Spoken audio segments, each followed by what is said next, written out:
I love this event. I love getting customers and partners together and talking about where technology is going next specifically around AI and automation, how that all plays into the world of customer experience, right? It's an amazing time right now, unparalleled in my career for sure. The pace of innovation, how quickly things are changing, it presents a lot of opportunity for all of us and a lot of challenges for all of us, right? To try to sort through the noise and get some clarity and figure out what should we be focused on, what should we be ignoring, what's real, what's not. I grew up in the contact center. My first job, literally my first job, Daniel didn't tell this story. Daniel, when I was 13 years old, Daniel got a job at a company called Media Promotions. Media Promotions was a couple miles from our house, this tiny building, and he went in there on his first day to sell the Chronicle and Examiner newspaper over the telephone in a full-blown boiler room operation, right? And he worked 1 4-hour shift and came home and said, "This is horrible. I can't do this. Dad, I have to make all these calls and people keep hanging up on me and it's awful and I hate it and I can't go back there. I can't go back there." This whole thing. And I go and get on my bike and I ride down to this office. And I walk in and I said, my brother just quit. He's like, "Yeah, he didn't last very long." And I said, "I got this. I can do this."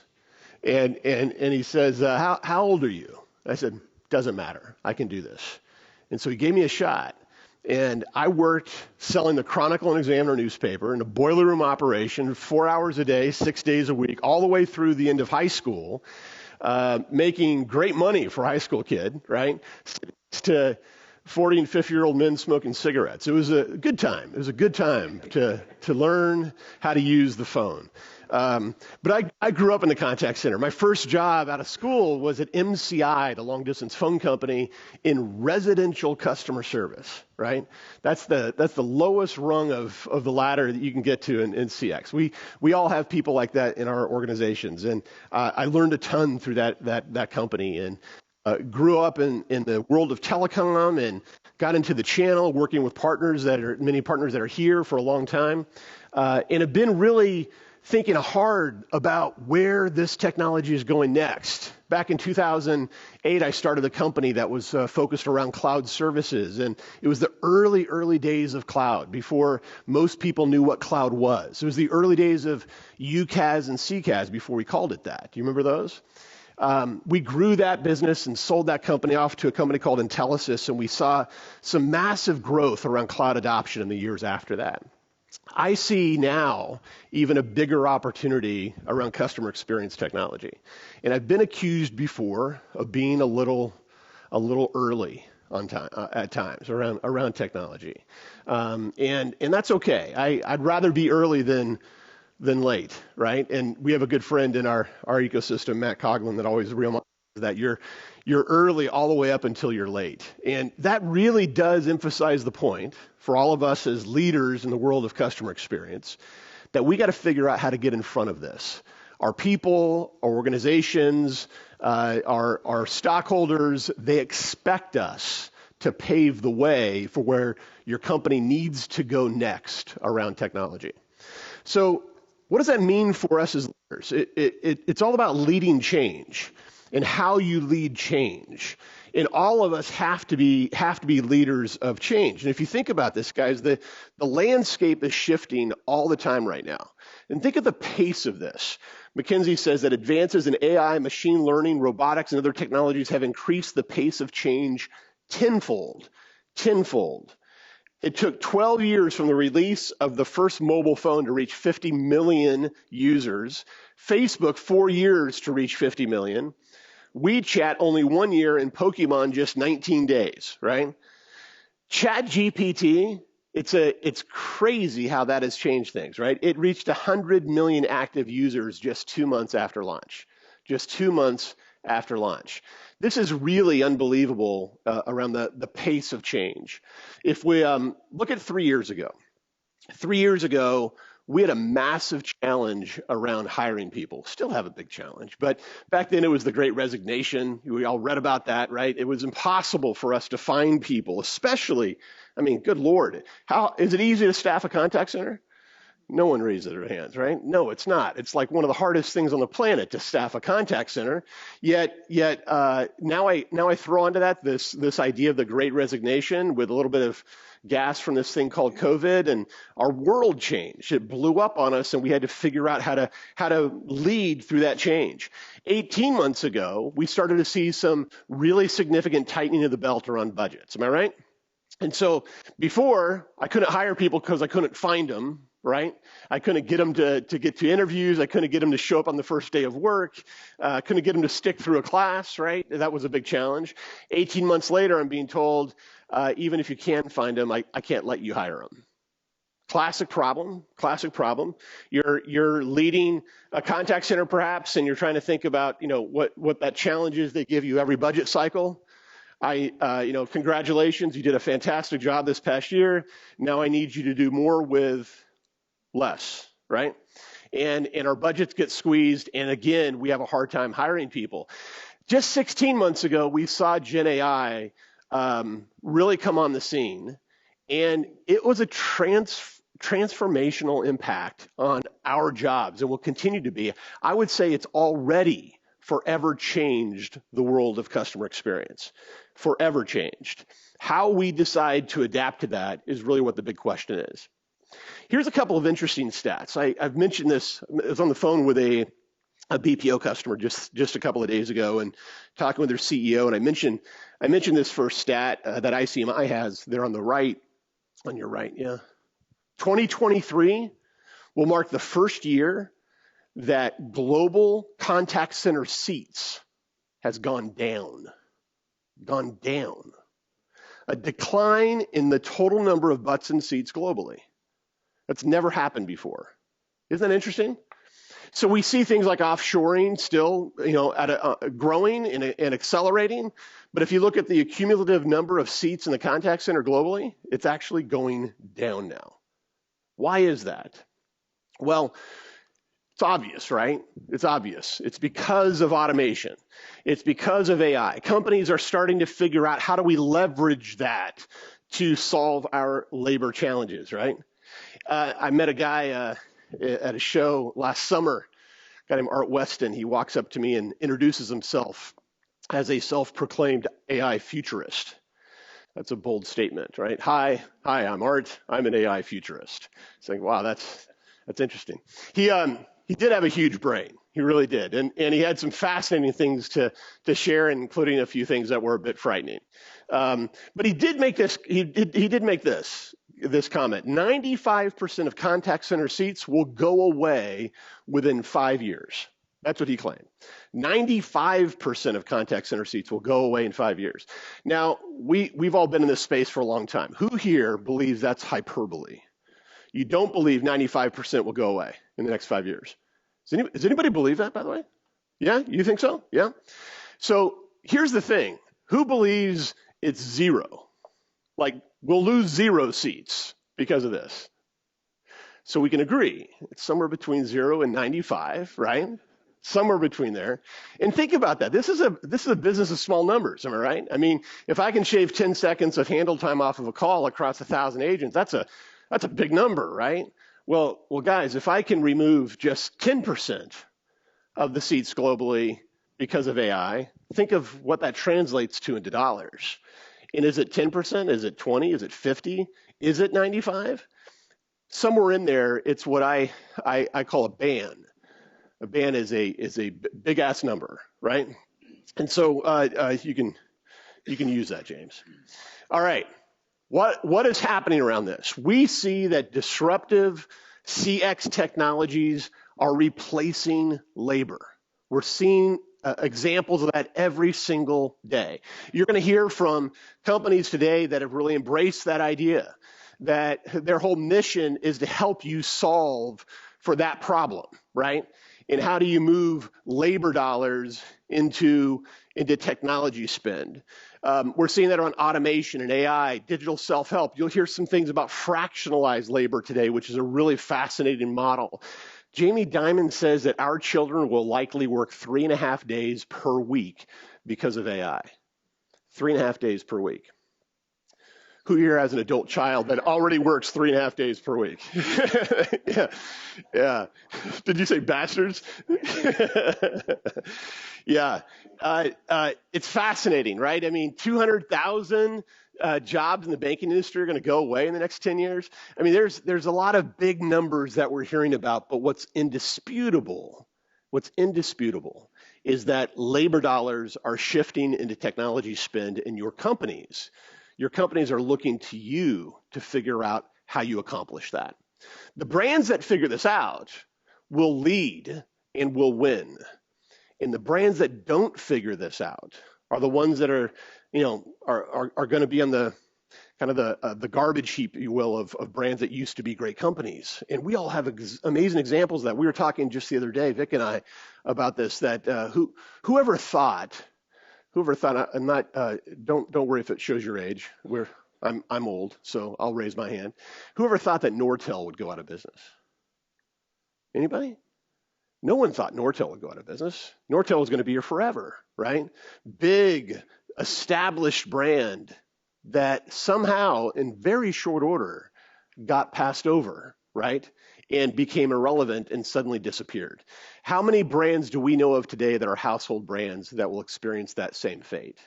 I commend you guys that you're here trying to get ahead of this and trying to figure this thing out, because it's challenging, but it's also a massive opportunity. Quick show of hands, I'm curious.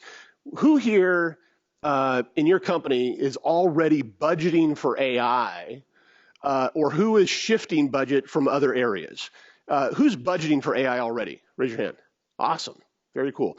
Who here is trying to find dollars from other areas to move into AI spend? Yep, that's common as well. Guys, this is a challenge. This is a huge challenge. And in the time of change, we're seeing lots of conflicting priorities. Lots of conflicting priorities. I call it the CX paradox. Think about this. You're being asked to do some really difficult things as a CX leader. I want you to automate everything you can, but still delight customers, right? Still delight customers. I want you to reduce human interaction, but I still want you to make this experience really personalized for our customer, right? Personalize it. No human interaction, but personalize the experience. Embrace self-service, right? Embrace self-service, but remove friction. Remove friction, and of course, decrease expense at all cost. While you grow revenue, thank you for doing your job, right? I mean, this is what we're tasked with as CX leaders. It's kind of an impossible job.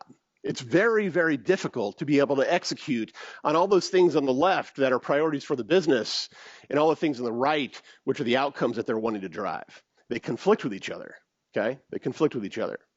So there's this paradox here. Who knows Ecobee? Anybody have an Ecobee thermostat at home? All right, cool. I just bought one a few weeks back at Costco, got a great deal on it. I think it was $199 after a $100 instant rebate. So it's a $200 item, right? I go home, just bought a new house up in Western Massachusetts near the Berkshires. Beautiful spot, but it's cold, apparently. I'm from California, so that was a bit of a shocker for me. So I need this thermostat because my first electric bill at our new house was $1,400 for 1 month. And I was like, well, this is not sustainable, right? So I went out, I got an Ecobee. This is a really cool thing. I get it home, I unpack it, I start to do this installation. It walks you through on an app exactly what to do next and next and next. In about 5-6 minutes into the process, it says, you need to call support.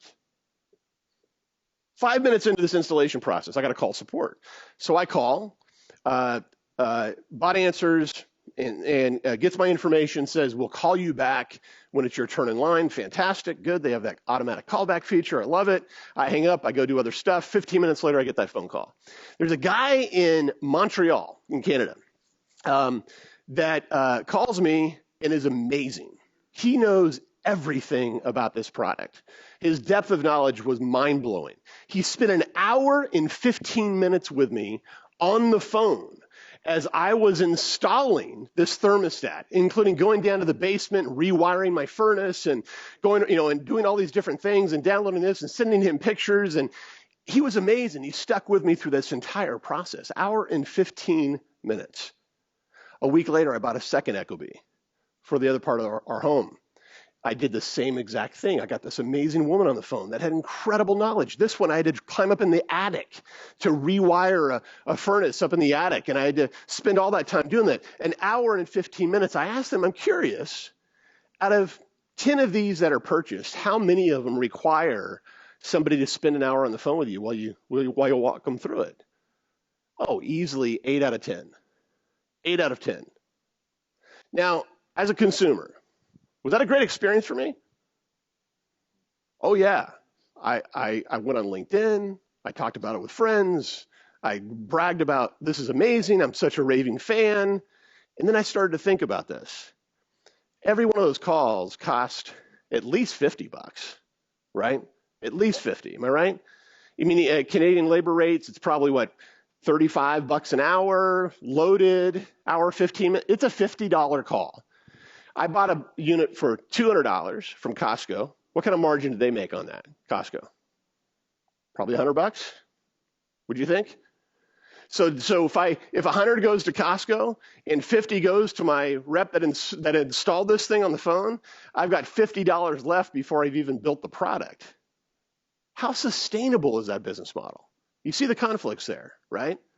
We delighted the customer, but at the same time, we lost money.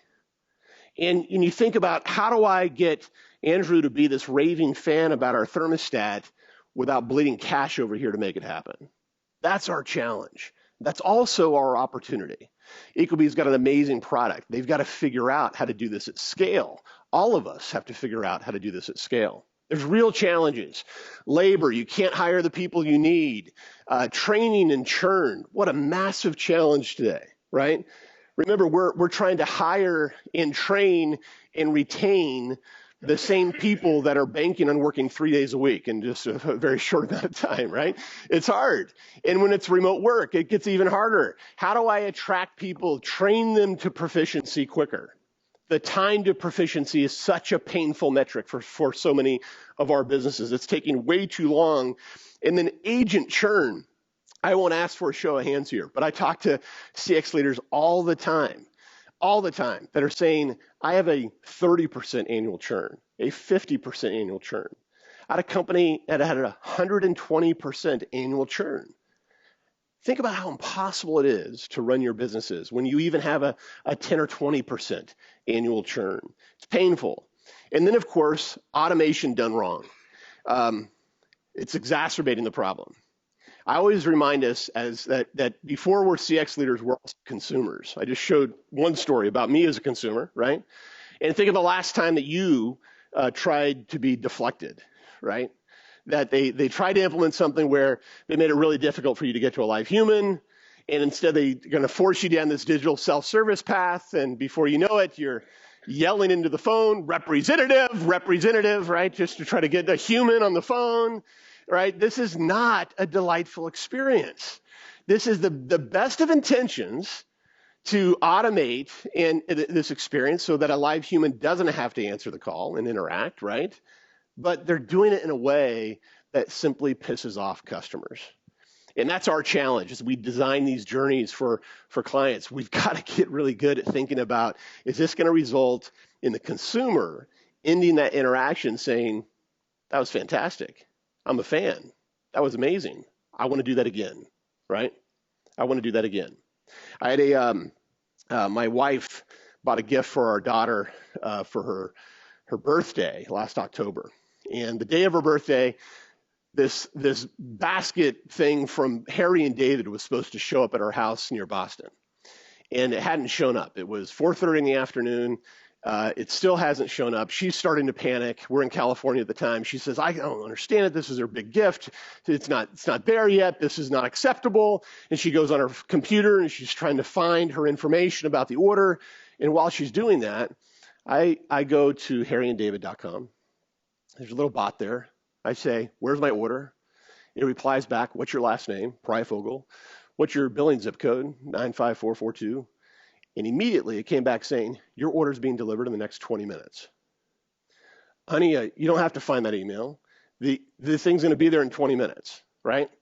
Guys, that was a delightful experience. Was there a human involved in that? Just one, me, right? That's it. There was no human involved in that, right? This was a completely automated experience that got resolution for my issue immediately. And now I've told the Harry and David story repeatedly, right? We see how this creates opportunity for us as CX leaders. So it's making this job really, really difficult. How do we then respond to change? How do you and I as CX leaders respond to change? But one is simply to deny that it's happening, right? We deny change is happening. You have people in your organization, even leaders in your company, that are in that first bucket. Am I correct? Is everyone? I'm seeing a lot of heads nod. Yes. We have people that are simply denying that this change is happening, or they're going to keep doing the same thing and hope for a different outcome. I know the change is happening, but if we just continue to execute on what we've always done and do a really good job at that, it'll be fine. We'll be just fine. And then this is a big category right now, where we'll talk about change a lot, and we'll have all sorts of meetings and form all sorts of committees, and we'll discuss it, ad nauseum, while postponing any decision of consequence. I find most customers are in that bucket right now, And then lastly, it's those leaders that are bold enough to reimagine the enterprise and to reimagine it, to think about what can I do that is different, not just for the sake of being different, but for competitive advantage. What can I do that can implement technology that can then increase revenues for our business? Not just cut costs, but actually increase revenues and grab larger share of the market. Those are leaders that are reimagining the enterprise. Albert Einstein says the world as we have created it is a process of our thinking. It cannot be changed without changing our thinking. We got to change our thinking. So what's your point of view? What's your point of view on change? You got to have a point of view about how you perceive change and the role of change in your business. Here's mine. It's really simple. Change is, number one, inevitable, right? It's inevitable. We know it's going to happen. It always does. It also tends to elicit a lot of fear, uncertainty, and doubt. With my own people, with the people I roll up to, colleagues in the business, lots of fear, uncertainty, and doubt come along with change. But this is the next thing. I would say to you also that change is evolutionary before it becomes revolutionary. Think about that for a second. It's evolutionary before it becomes revolutionary. Let me give you some examples on this. Here's a chart that we use to talk about the effort it takes to change around technology, whether a certain technology is low effort or high effort, and is that technology also a low impact on the business or a high impact on the business? And think about different technologies that we all have experience with. And I'll give you some examples here. Things like direct internet access, co-location space, SD-WAN, UCaaS, security. I would say all of those. Security is kind of the sole exception, in my opinion. It's starting to move up more to the right. The impact is really, really important. But think about that. That's all transactional stuff. Those are things that are probably already in your budgets, right? You've already got it baked. It's the blocking and tackling of our company, but none of that is revolutionary for the company. And it's kind of blocking and tackling. We kind of know how to do this today, right? We do it every day. Then you look at things that are revolutionary. Think of things like, who here would say that deploying a brand new CRM platform would be revolutionary for a business? Yeah? It's super easy, right? Right? Just takes a few weeks to deploy and get everyone trained up and we're all good. No, right? Salesforce, an implementation enterprise-wide in Salesforce, is it 12 months? Is it 18 months? 24 months? It is a long project, right? It's revolutionary, but it takes a tremendous amount of effort.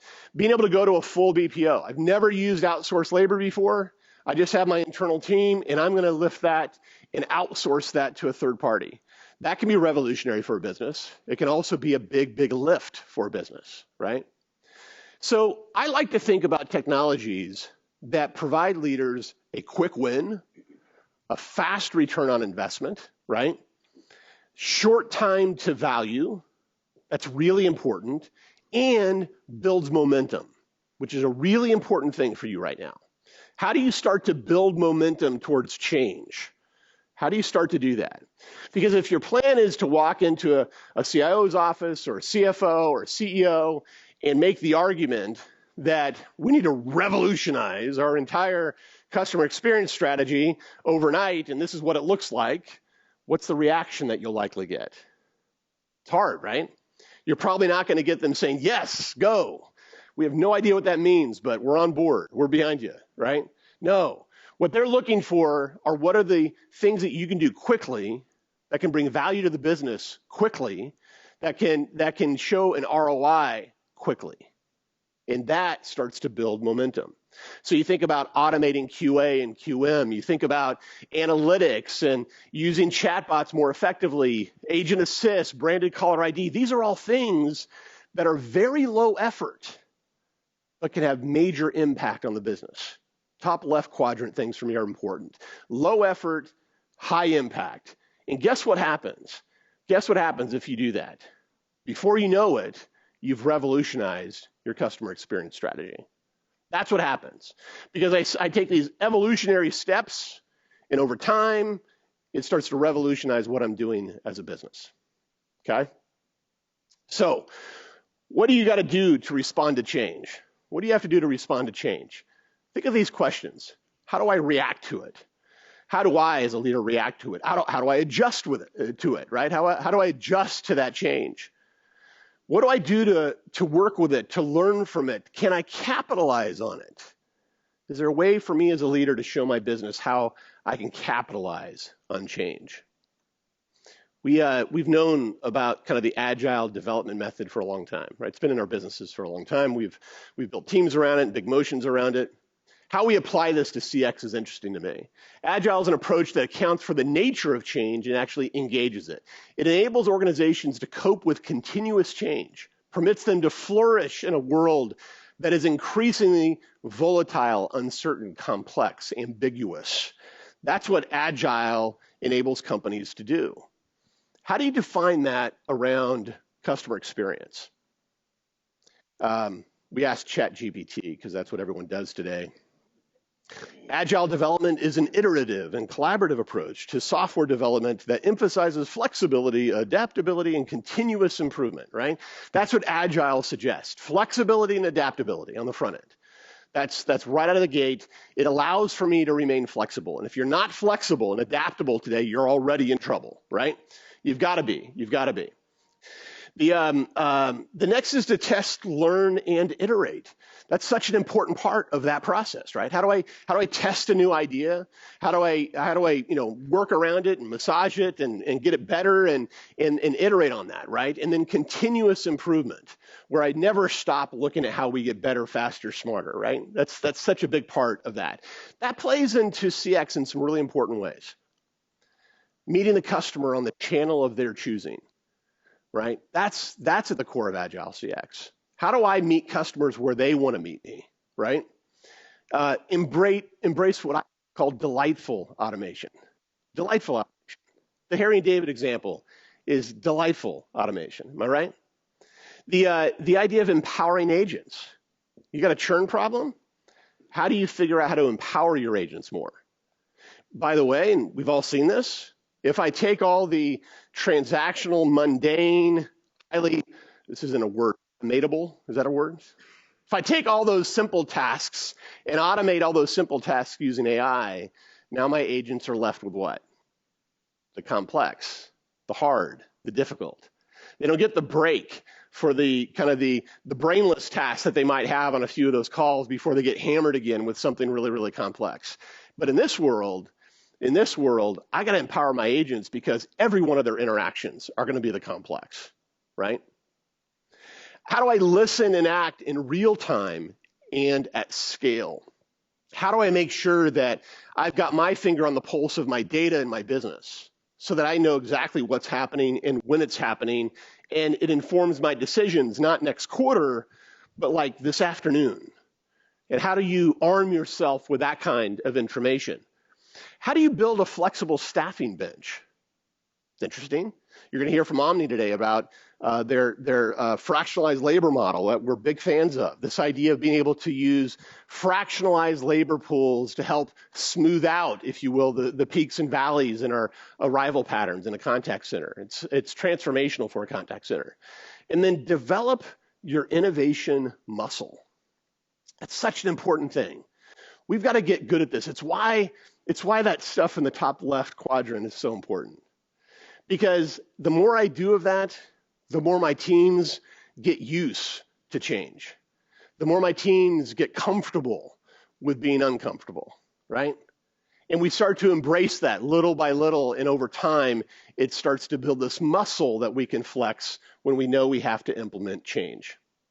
So our goal for today, is we want to outfit you with information on CX and AI solutions that will enable you to not just cope with change, but to thrive with change, to thrive with it. And our thesis is this: you got to have first a systems view of all the interrelated parts that contribute to exceptional CX. I'll give you an example of that in a moment. You got to have the flexibility and courage to start, right? Just to start, to jump in and get involved, working now to improve one part at a time. And then the voracious appetite to see where that learning can be applied next. That's the exciting part of this journey, right? Because what we're creating today is going to be radically different in just 6 and 12 and 18 months down the road from the way we've always done it. It'll be radically different. So the systems view, I won't spend a lot of time on this, but I want you to think about it in this instance. Joe hits my website. And Joe he's referred there, he clicked on an ad, whatever. He gets to my website, starts consuming information about my product or service.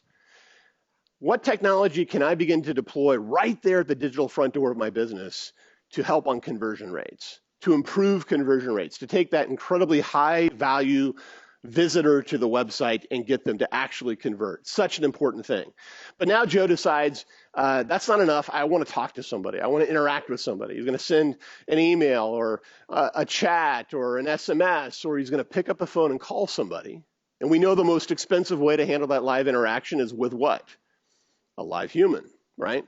So the next bucket here is, how do I automate and contain that interaction without it getting to a live human? And again, how do I do that in a way that delights customers? Not easy. You're going to see some amazing examples of that today. Then we get it, Joe decides he hasn't been contained.